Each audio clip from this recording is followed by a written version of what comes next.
कहानी की शुरुआत होती है वैसिली नाम के एक छोटे बच्चे से, जिसके दादाजी उसे स्नाइपर राइफल चलाने की ट्रेनिंग दे रहे थे। इस वक्त वो दोनों रशिया के एक ठंडे इलाके में थे, जहां वैसिली के दादा ने एक जगह अपने घोड़े को बांध दिया ताकि कोई भेड़िया उसका शिकार करने आए और वैसिली अपने निशाने से उसे मार गिराए। मगर जब वक्त आया तो वैसिली काफी घबरा गया और उसका निशाना चूक गया। उसकी इस गलती की वजह से उनका घोड़ा मारा गया। इसके बाद हम पहुंचते हैं साल 1942 में, जब दूसरा विश्व युद्ध शुरू होने वाला था। अब वैसिली बड़ा हो चुका था और वो रशियन फौज में शामिल होकर अपने साथियों के साथ नाजी जर्मन फौज का सामना करने जा रहा था। रशियन फौज एक ट्रेन के जरिए जर्मन्स के शहर जा रही थी। वहीं दूसरी ओर जर्मन फौज ने हिटलर के नेतृत्व में पूरे यूरोप पर कब्जा जमा लिया था। उन्होंने यूरोप के सारे तेल के कुएं कब्जा लिए थे। अब उनका अगला मिशन था रूस पर चढ़ाई करना, लेकिन उनकी सबसे बड़ी मुसीबत थी स्टालिनग्राड शहर। जर्मन फौज को सबसे पहले इस शहर में घुसकर इस पर कब्जा करना होगा। इधर रशिया के फौजी भी जल्द ही स्टालिनग्राड शहर में पहुंच गए।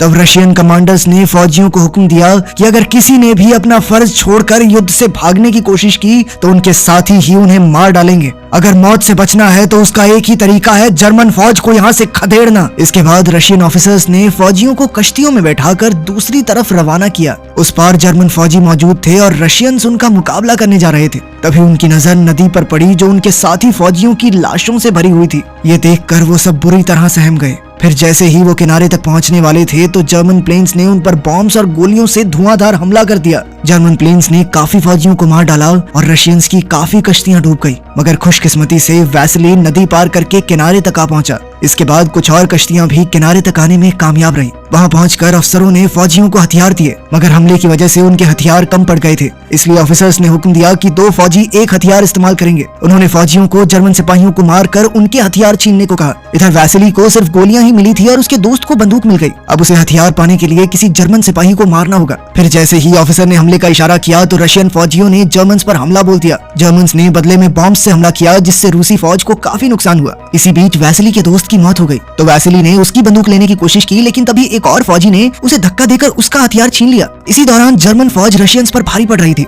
इसलिए उन्होंने जान बचाकर भागने का फैसला किया। मगर वापस मुड़ते ही उनके ऑफिसर्स ने उन पर गोलियां चला दी, क्योंकि वो युद्ध छोड़कर भाग आए थे। आखिरकार युद्ध खत्म होने के बाद जर्मन फौज ने स्टालिनग्राड पर कब्जा कर लिया और अब पूरा शहर रशियन फौजियों की लाशों से भरा हुआ था। चील कौवे उन्हें नोच नोच कर खा रहे थे। तभी वहाँ एक गाड़ी तेजी से आई तो जर्मन फौजियों ने उस पर हमला कर दिया, जिससे वो गाड़ी पलट गई और एक रशियन आदमी बाहर निकला। उसका नाम डेनिलोव था और वो रशियन फौज को अखबार पहुंचाने का काम करता था। इससे पहले कि जर्मन फौजी उसे पकड़ते, वो तुरंत जाकर रशियन फौजियों की लाशों में छुप गया ताकि सबको लगे कि वो भी मर चुका है। जब जर्मन फौजी उसे ढूंढते हुए आए तो वो सभी लाशों पर अंधाधुंध गोलियां बरसाने लगे ताकि कोई भी गलती से जिंदा न बच जाए। खुशकिस्मती से डेनिलोव को एक भी गोली नहीं लगी, मगर लाशों की भयंकर बदबू की वजह से उसे उल्टी आ गई। अब डेनिलोव रेंग कर आगे बढ़ रहा था कि तभी उसकी नजर सामने खड़े एक जर्मन ऑफिसर पर पड़ी, जो उस वक्त नहा रहा था। अब उसने लाशों में से एक बंदूक उठाई और उसे मारने का फैसला किया, और तभी अचानक लाशों में से एक जिंदा आदमी निकला, जो कोई और नहीं बल्कि वैसिली ही था। उसने डेनिलोव को ऑफिसर पर गोली चलाने से रोका, क्योंकि अगर उसने अभी गोली चलाई तो जर्मन फौज गोली की आवाज सुनकर वापस वहां आ जाएगी। वैसिली ने उसे एक मिसाइल गिरने का इंतजार करने को कहा ताकि धमाके की आवाज में किसी को गोली की आवाज सुनाई ही न दे। साथ ही वैसिली ने उसे बंदूक में डालने के लिए गोलियां दी, मगर अब डेनिलोव को बंदूक चलाने से डर लग रहा था कि कहीं जर्मन फौजी गोली की आवाज न सुन ले। इसीलिए उसने अपनी बंदूक वैसिली को देकर जर्मन ऑफिसर को मारने को कहा। वैसिली ने बंदूक ले ली, पर तभी उसे गाड़ी आती दिखाई दी, जिसमें इस ऑफिसर की सुरक्षा के लिए फौजी आए थे। खैर वैसिली ने मिसाइल का इंतजार किया और जैसे ही मिसाइल का धमाका हुआ तो उसने कमांडर पर गोली चलाकर उसे मार डाला। किसी को भी गोली की आवाज सुनाई नहीं दी और इसी तरह अगले धमाके की आड़ में उसने एक और फौजी को मार डाला। लेकिन तभी एक फौजी ने वैसिली को देख लिया तो उसने गिरते हुए उसकी तरफ एक बम फेंका, मगर वैसिली ने उससे पहले ही उस पर गोली चलाकर उसे मार डाला। अब वहां आखिरी फौजी बचा था तो वो बाकियों को खबर करने के लिए दौड़ा, मगर वैसिली ने खड़े होकर बिना चूके उसे भी गोली मार दी। डेनिलोव उसकी निशानेबाजी और बहादुरी से काफी प्रभावित हुआ। फिर वो दोनों रशियन फौज के हेडक्वार्टर्स पर पहुंचे, जहां डेनिलोव ने अखबार में वैसिली के बारे में एक आर्टिकल लिखा, जिसमें उसने बताया था कि कैसे वैसिली ने 4 जर्मन फौजी और 1 जर्मन कमांडर को मौत के घाट उतार दिया। ये देखकर वैसिली भी अंदर ही अंदर काफी खुश हुआ। तभी वहां रशियन लीडर स्टालिन का खास आदमी क्रुश्चेव आया। वो रशियन कमांडर से काफी नाराज था, क्योंकि उसने रशियन सिपाहियों को जर्मन के हाथों मरने के लिए मौत के मुंह में धकेल दिया था। क्रुश्चेव ने उससे कहा कि अगर स्टालिन को पता चला कि उसने रशियन फौजियों के साथ क्या किया है तो वो उसे कुत्ते की मौत मारेगा, इसलिए बेहतर यही होगा कि वो चुपचाप यहाँ से भाग जाए। फिर जैसे ही क्रुश्चेव कमांडर के ऑफिस से बाहर आया तो सभी फौजियों को गोली चलाने की आवाज सुनाई दी और वो समझ गए कि कमांडर मर चुका है। अब क्रुश्चेव ने ऑफिसर से फौजियों का हौसला बढ़ाने का तरीका पूछा ताकि वो नाजी जर्मन्स का मुकाबला करके स्टालिनग्राड को वापस अपने पास ला सके। तब डेनिलोव ने क्रुश्चेव से कहा कि सिपाहियों को जबरदस्ती जंग में फेंकना सही नहीं रहेगा, उन्हें ऐसे सिपाहियों को प्रमोशन देना चाहिए जिन्होंने जर्मन्स का डटकर सामना किया है, जिससे बाकी फौजियों का हौसला बढ़ेगा। क्रुश्चेव को उसका आइडिया काफी अच्छा लगा और उसने ऐसा ही करने का फैसला किया। जल्द ही डेनिलोव भागता हुआ वैसिली के पास पहुंचा और उसे बताया कि उन दोनों का प्रमोशन हो गया है। अखबार में छपी वैसिली की कहानी को पढ़कर देश के सभी लोग उसकी बहादुरी की तारीफ करने लगे। स्नाइपर बनने के बाद वैसिली ने 33 जर्मन सिपाहियों को मार गिराया और 13 जर्मन कमांडर्स को इस्तीफा देने पर मजबूर कर दिया। इसके बाद हम देखते हैं कि एक दिन वैसिली एक जर्मन कमांडर पर निशाना साधकर बैठा था और जैसे ही वो गोली चलाने लगा तो एक बच्चा उसके सामने आ गया, जिससे वैसिली का ध्यान भटक गया और वो कमांडर को मारने से चूक रुक गया। इस बच्चे का नाम साशा था। वो एक रशियन बच्चा था जो वैसिली की बहादुरी की कहानियां सुनकर उसे अपना हीरो समझता था। साशा उसे अपने साथ अपने घर ले आया तो उसकी मां ने वैसिली की बहुत आवभगत की। उसके बाद ही डैनिलॉव और तान्या नाम की एक खूबसूरत लड़की भी वहां आई, छुपकर आम लोगों को जर्मन फौजियों से बचाने का काम करती थी। वो साशा की पड़ोसन थी और जर्मन भाषा बहुत अच्छे से जानती थी। जब डैनिलॉव ने उसे पहली बार देखा तो तान्या पर उसका दिल आ गया, मगर तान्या वैसिली की बहादुरी के कारण उसे पसंद करती थी। खैर इसके बाद हम जर्मन कमांडर को देखते हैं जिसने दुनिया के सबसे बेहतरीन स्नाइपर को इनविटेशन भेजा था। उसका नाम था क्विन। जब क्विन वहां पहुंचा तो जर्मन मिलिट्री हेडक्वार्टर्स के कमांडर ने उससे मुलाकात की और उसे बताया कि एक रशियन स्नाइपर ने उनके कई सैनिकों को मार डाला। अब उसने क्विन से कहा कि जल्द से जल्द इस रशियन स्नाइपर को खत्म कर दो। क्विन तुरंत ही अपने काम पर लग गया, जिसके बाद ये खबर फैल गई कि एक जर्मन स्नाइपर ने जबरदस्त निशाने से 5 रूसी फौजियों को मार गिराया। वहीं दूसरी ओर वैसिली सो रहा था तो उसके दोस्त ने उसे जगाकर बताया कि स्टोरेज की जगह पर कोई परेशानी है। उसने वैसिली से कहा कि उन्हें बाहर जाकर इस मुसीबत का हल करना होगा। जब वैसिली 2 लोगों के साथ बाहर गया तो उसे खिड़की के पीछे एक आदमी सोता दिखाई दिया। उसने उस पर निशाना लगाकर गोली चला दी और अपने एक साथी के साथ उसे देखने गया। उसका दूसरा साथी अभी भी नीचे था, पर जैसे ही वो दोनों वहां पहुंचे तो उन्होंने देखा कि कोई आदमी नहीं बल्कि पुतला था। इसी दौरान एक जर्मन स्नाइपर ने नीचे वाली मंजिल पर रह गए उनके दोस्त को मार गिराया। तभी वैसिली की नजर जमीन पर पड़ी एक सिगरेट पर गई और उसे एहसास हुआ कि यहाँ कोई और भी मौजूद है। इसी दौरान जर्मन प्लेन्स ने स्टालिनग्राड शहर पर बॉम्ब्स और मिसाइल से हमला करना शुरू कर दिया। ये देखकर वैसिली का साथी डरकर भागने लगा, पर जर्मन स्नाइपर ने चालाकी से उसे भी मार दिया। इधर वैसिली बमबारी के दौरान भी उसी बिल्डिंग में छुपा रहा। इसके बाद हम क्विन को देखते हैं जो अखबार पढ़ रहा था और साशा उसके जूते साफ कर रहा था। उसने साशा को अखबार देकर उसे जर्मन भाषा में समझाने को कहा। साशा ने बताया कि इसमें वैसिली की निशानेबाजी और उसकी बहादुरी के बारे में लिखा है। तब उस नादान बच्चे ने बातों बातों में क्विन को बता दिया कि वो वैसिली का बहुत बड़ा फैन है और वो उससे मिल भी चुका है। वहीं दूसरी ओर वैसिली मिलिट्री हेडक्वार्टर्स पहुंचा जहां डैनिलॉव पहले से मौजूद था। वहां उसकी मुलाकात कैलिकॉव नाम के एक और स्नाइपर से हुई जिसने उसी जर्मन स्नाइपर क्विन से निशानेबाजी सीखी थी। जल्द ही वैसिली ने डैनिलॉव से मिलकर उसे बताया कि उसके दोनों साथी मारे गए। उसने बताया कि जिस स्नाइपर ने उन पर हमला किया था वो बार-बार अपनी जगह बदल रहा था, इसलिए वैसिली उसे पहचान नहीं सका। तब डैनिलॉव समझ गया कि ये स्नाइपर कोई और नहीं बल्कि क्विन ही था। डैनिलॉव ने वैसिली को बताया कि क्विन उसके बारे में सब कुछ जानता है और उसे ही मारने के मकसद पर यहाँ आया है। फिर अगले दिन वैसिली ने सपने में उसी बचपन वाली घटना को देखा जब भेड़िए ने घोड़े को मार डाला था। तभी अचानक कैलिकॉव ने उसे नींद से जगाकर बताया कि अभी उसने एक अंडरकवर स्नाइपर को देखा। अब वो दोनों देखने गए कि माजरा क्या है तो पता चला कि वहां दुश्मनों का हमला हुआ था, इसीलिए वो तुरंत बिल्डिंग से बाहर आ गए। उसी दौरान जर्मन फौजियों ने उन पर तीर चला दिए और खुशकिस्मती से वो बचकर भाग निकले। इसके बाद वैसिली ने सिग्नल की तारें काट डाली ताकि जर्मन फौजी हेडक्वार्टर्स में फोन करके और फौजियों को न बुला सके। फिर वो एक जगह से दूसरी जगह भाग रहे थे कि तभी उनकी नजर एक जर्मन फौजी पर पड़ी जो सिग्नल की तार ठीक करने की कोशिश कर रहा था, लेकिन ये कोई जर्मन फौजी नहीं उनका ही एक साथी था जिसे क्विन ने पकड़कर जर्मन फौज के कपड़े पहनाकर इस काम पर लगाया था। और कैलिकॉव ने गलती से अपने ही एक साथी को मार डाला क्योंकि उसे लगा कि वो जर्मन सिपाही है। अब कैलिकॉव और वैसिली फिर से अपनी जगह बदलने वाले थे और उससे पहले उन्होंने ये देखा कि क्विन आसपास तो नहीं है, तो उन्होंने एक प्लान बनाकर अपने हेलमेट निकाल लिया ताकि क्विन हेलमेट पर निशाना लगाए और वैसिली को उसकी लोकेशन का पता चल जाए। लेकिन क्विन ने उस पर गोली नहीं चलाई तो उन्हें लगा कि क्विन आसपास है ही नहीं। अब जैसे ही वो लोग दूसरी जगह पर कूदे तो क्विन ने कैलिकॉव को मार गिराया और वैसिली जैसे तैसे अपनी जान बचाकर हेडक्वार्टर्स में लौट आया। उसने डैनिलॉव से कहा कि वो क्विन को नहीं मार सकता क्योंकि वो उससे बहुत बेहतर स्नाइपर है, मगर डैनिलॉव ने उसे हौसला देकर कहा कि वो क्विन के बारे में उसे पूरी खुफिया जानकारी लाकर देगा। ये सुनकर वैसिली को थोड़ा हौसला तो आया। वहीं दूसरी तरफ क्विन ने उस छोटे बच्चे साशा को मिठाइयां देकर उससे वैसिली के बारे में सारी जानकारी इकट्ठा कर ली। इसके बाद क्विन चुपचाप उस बिल्डिंग में पहुंच गया जहां वैसिली आने वाला था और वहीं छुपकर उसका इंतजार करने लगा। इधर वैसिली भी इतना तो समझ चुका था कि क्विन छुपकर उस पर हमला जरूर करेगा, इसीलिए वो वेंटिलेशन पाइप के जरिए आगे बढ़ने लगा। अभी क्विन को पाइप्स में से आवाज सुनाई थी तो उसने अंदर जो भी है उसके बाहर आने का इंतजार किया। जैसे ही वो बाहर आए तो क्विन ने वैसिली के साथी को मार डाला और वैसिली किसी तरह बचते हुए एक इंजन के पीछे छुप गया। साथ ही हड़बड़ाहट में उसके हाथ से बंदूक छूट गई। उसने अपने जख्मी साथी को हेडक्वार्टर्स वापस लौट जाने को कहा। फिर उसने एक चाकू को रस्सी से बांधकर अपनी बंदूक वापस खींचने की कोशिश की, पर उसी पल अचानक क्विन ने गोली चलाकर उसकी रस्सी के ही 2 टुकड़े कर दिए। उसी समय जर्मन आर्मी के प्लेन्स ने वहां बम धमाके शुरू कर दिए जिस वजह से बिल्डिंग में चारों ओर से कांच गिरने लगा। उनमें से एक कांच में वैसिली की झलक दिखाई दे रही थी तो क्विन उस पर ध्यान से नजर रखने लगा। उधर जख्मी फौजी जब हेडक्वार्टर्स पहुंचा तो उसने तान्या को वैसिली की हालत के बारे में बताया। तब डैनिलॉव ने देखा कि तान्या किस तरह वैसिली के लिए परेशान हो रही थी। तान्या अपने आप को रोक नहीं पाई और वैसिली की मदद करने के लिए वेंटिलेशन पाइप से होते हुए उस तक पहुंची, पर जैसे ही वो पाइप से बाहर आने वाली थी तो वैसिली ने उसे रोक दिया। इधर वैसिली ने तान्या को क्विन की लोकेशन बताकर उसकी तरफ एक शीशा मोड़ने को कहा ताकि वैसिली भी उसे देख सके। तान्या ने ऐसा ही किया और उसी पल अचानक वैसिली ने अपनी बंदूक से निशाना लगाकर क्विन के हाथ पर गोली चला दी। इसके बाद वो तुरंत हेडक्वार्टर्स लौट आए तो वैसिली की काफी तारीफ हुई क्योंकि उसने एक ही बार में क्विन पर सही निशाना लगा दिया था। इसके बाद वैसिली डैनिलॉव से मिलने आया और उसने डैनिलॉव को अखबार में अपने बारे में लिखने से मना कर दिया क्योंकि वो भी बाकी फौजियों की तरह गुमनाम होकर लड़ना चाहता था। इस पर डैनिलॉव ने कहा कि तुम कोई आम फौजी नहीं बल्कि एक बेहतरीन स्नाइपर हो और जब बाकी फौजी तुम्हारी बहादुरी के किस्से सुनते हैं तो उनमें जोश बढ़ता है उससे। इसके बाद डैनिलॉव ने साशा को बुलाया जो उनके लिए जासूसी कर रहा था। साशा ने वैसिली को बताया कि जब वो क्विन के जूते साफ करता है तो उसे पीली धूल दिखाई देती है। इस तरह की मिट्टी खास तौर पर सिर्फ केमिकल फैक्ट्री में ही मिलती है। साशा रशियन फौज के लिए क्विन की जासूसी करके बेहद खुश था, मगर वैसिली को डैनिलॉव पर गुस्सा आया कि ये तो छोटा बच्चा, इसे तो नहीं पता तू इसकी जान खतरे में क्यों डाल रहा है। बाद में साशा वैसिली को उस केमिकल फैक्ट्री में लेकर गया जहां क्विन जाया करता था। जल्द ही वैसिली लाशों के ढेर में छुपकर क्विन का इंतजार करने लगा, मगर थोड़ी देर बाद वो वहीं सो गया। इस दौरान क्विन बिल्कुल उसके सामने से गुजर गया, मगर वैसिली क्या करता, वो तो सो रहा था। वहीं दूसरी ओर जर्मन फौज ने शहर पर हमला बोल दिया था। एक जर्मन फौजी मर चुके फौजियों के पर्स चला रहा था तो अचानक क्विन की नजर लाशों में पड़ी वैसिली पर पड़ी। उसने वैसिली पर गोली चलाने की कोशिश की लेकिन वो सिपाही उसके निशाने के बीच आ गया। बाद में जर्मन फौज ने उस चोर को पकड़ लिया। उन्हें चोर के पास वैसिली का पर्स मिला था जिसका मतलब ये था कि वो पहले ही मर चुका है। जिसके बाद अब क्विन के यहाँ रहने का कोई मकसद नहीं था तो कमांडर ने उसे अपने बैग पैक करने को कहा। वहीं दूसरी ओर जब रशियन कमांडर को वैसिली की मौत की खबर मिली तो वो बौखला उठा, पर तभी डैनिलॉव ने आकर उसे समझाया कि वैसिली अभी जिंदा है। कमांडर ने कहा कि अगर फौज तक वैसिली की मौत की झूठी खबर भी पहुंच गई तो उनकी हिम्मत टूट जाएगी, इसलिए कमांडर ने डैनिलॉव को अखबार में वैसिली की तस्वीर छुपाने का हुक्म दिया। इसके बाद हम देखते हैं कि डैनिलॉव ने तान्या से कहा कि वैसिली हेडक्वार्टर्स में वापस नहीं लौटेगा तो तान्या ने पूछा कि ऐसा क्यों, मगर डैनिलॉव ने उसे ये नहीं बताया कि वैसिली ने ही अपनी मौत की खबर फैलाई है। और तान्या ने जब थोड़ी देर बाद जर्मन रेडियो पर वैसिली की मौत की खबर सुनी तो वो बहुत ज्यादा परेशान हो गई। वहीं दूसरी ओर क्विन साशा से अपने जूते साफ करवाने गया तो साशा वैसिली की मौत की खबर सुनकर रो रहा था, लेकिन क्विन ने उसे समझाया कि रो मत बच्चे, वो जिंदा है अभी। फिर उसने साशा से कहा कि अभी तो तुम घर चले जाओ, कल सुबह ट्रेन के टाइम पे आ जाना। और कुछ देर बाद ही साशा ने ट्रेन वाली खबर डैनिलॉव तक पहुंचा दी। फिर अगली सुबह वैसिली भी ट्रेन स्टेशन पहुंचा तो उसे तान्या दिखाई दी। वैसिली उसे देखकर चौंक गया और पूछा कि तुम्हें कैसे पता मैं आऊं, जिस पर तान्या ने बताया कि मुझे तो साशा से पता चला। तान्या ने भावुक होकर कहा कि जर्मन रेडियो पर तुम्हारी मौत की खबर चल रही थी पर मैं जानती थी कि तुम जिंदा हो। इसके बाद वो दोनों एक दूसरे के करीब आ गए। उधर साशा वैसिली से मिलने ट्रेन स्टेशन पहुंचा पर क्विन पहले ही उसका इंतजार कर रहा था। क्विन ने हिसाब लगा लिया था कि ये बच्चा रशियन जासूस है। कुछ ही पलों में तान्या ने अपनी दूरबीन से इतना खौफनाक मंजर देखा कि उसके रोंगटे खड़े हो गए। उसने देखा कि उस मासूम बच्चे की लाश बुरी तरह से एक पाइप से लटक रही थी। वो समझ गई कि क्विन ने ही उसे मारा होगा। साशा की मौत से तान्या को गहरा सदमा लगा, मगर वैसिली ने उससे वादा किया कि वो क्विन को मारकर साशा की मौत का बदला जरूर लेगा। इसी दौरान जर्मन फौजी शहर में आ घुसे तो रशियन फौजियों ने साशा की मां को कश्ती में बैठाकर नदी के उस पार जाने को पुकार, मगर उसकी माँ कहने लगी कि वो अपने बेटे के आने से पहले कहीं नहीं जाएगी। तब डैनिलॉव ने उसे झूठ कह दिया कि साशा रशिया को धोखा देकर जर्मन फौज में शामिल हो गया है, और उसने ये नहीं बताया कि साशा की मौत हो चुकी है। इसके बाद जब वो सब भाग रहे थे तो एक मिसाइल सीधा तान्या के पास आ गिरी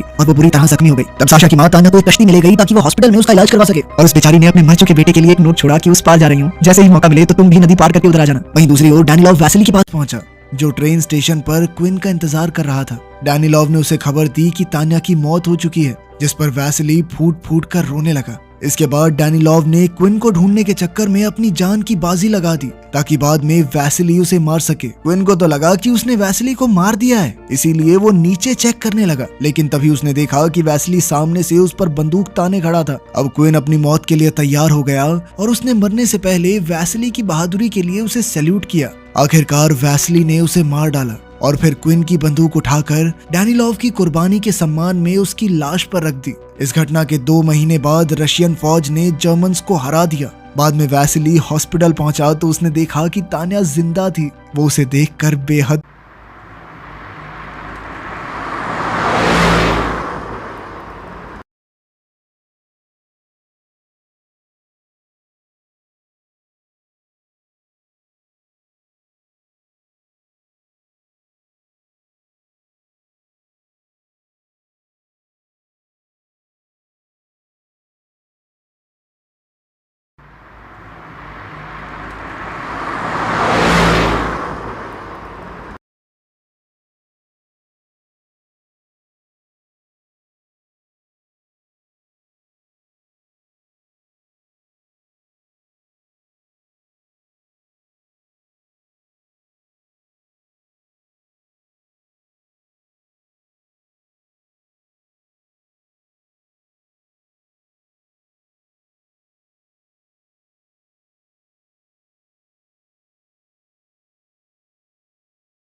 Game over.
आज फिर देखा किसी ने मोहब्बत से, आज फिर नजरें झुका ली हमने।